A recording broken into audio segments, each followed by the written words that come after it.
श्री गुरुवे नमः। ईश्वरो गुरुरात्मेति मूर्तिभेदो विभागिने व्योमवत् व्याप्तदेहाय दक्षिणामूर्तये नमः। ॐ पूर्णमदः पूर्णमिदं पूर्णात् पूर्णमुदच्यते पूर्णस्य पूर्णमादाय पूर्णमेव अवशिष्यते। ओम शांति शांति शांति।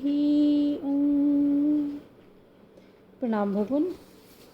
पुरुषोत्तम योग स्वामी अखंडानंद सरस्वती जी का दिव्य ग्रंथ और भगवान इसमें श्रीमद् भगवद गीता के 15वें अध्याय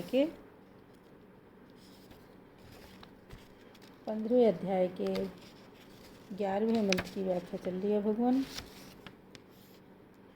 अब आगे यतन्तः अपि अकृतात्मानः न एनं पश्यन्ति अचेतसः। नारायण कहो, यह मत समझना कि केवल प्रयत्न करने से ही वह मिलता है। बहुत लोग जिंदगी भर आसन प्राणायाम करते रहते हैं, मन में ईश्वर के प्रति विश्वास ही नहीं होता। विश्वास के रूप में भी ईश्वर दर्शन नहीं देता है। ईश्वर जिनके ऊपर कृपा करता है विश्वास के रूप में, वही उनके हृदय में आता है। जिनके ऊपर कृपा करता है गुरु बनकर ईश्वर आता है। जिनके ऊपर कृपा करता है नाम बनकर ईश्वर आता है। यतन्तः अपि खूब शास्त्र का अभ्यास कर रहे हैं, वादी होते हैं।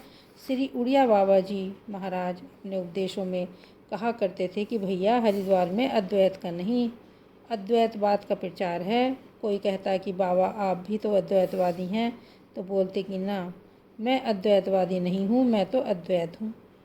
अपने से जुदा समझकर जो खंडन करने वाले अद्वैतवादी हैं वह मैं नहीं हूँ। द्वैत भी मैं ही, अद्वैत भी मैं ही, विशिष्ट अद्वैत भी मैं ही, द्वैत अद्वैत भी मैं ही।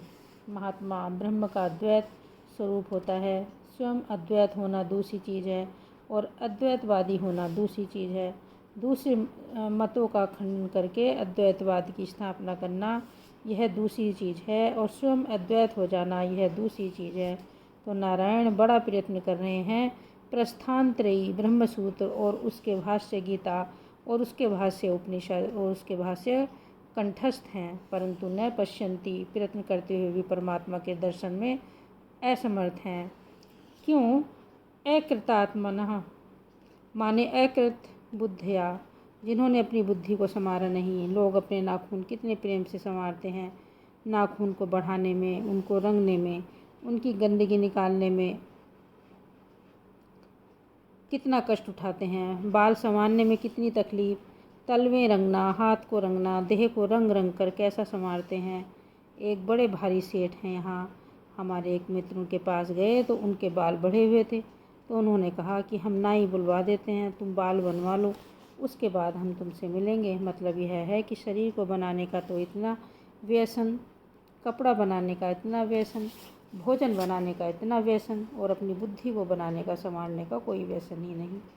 शरीर में जरा सा कहीं दाग पड़ जाए तो साबुन लगावेंगे, और चाम में दाग हो तो डॉक्टर के पास जाएंगे। एक बार खांसी आई, बोले कि डॉक्टर बुलाओ। अब इसके लिए तो इतना प्रयत्न, और बुद्धि जो बिगड़ती है उसके लिए कोई उपाय नहीं। बुद्धि भी तो एक शरीर है, उसको भी ठीक बनाओ। अच्छा, बुद्धि को बिगड़ना, अच्छा बुद्धि का बिगड़ना क्या है। अब मंत्र नंबर है भगवान श्रीमद् भगवद गीता का 18/16। इसको कर लेते हैं भगवान। ओम शांति शांति शांति। प्रणाम भगवान।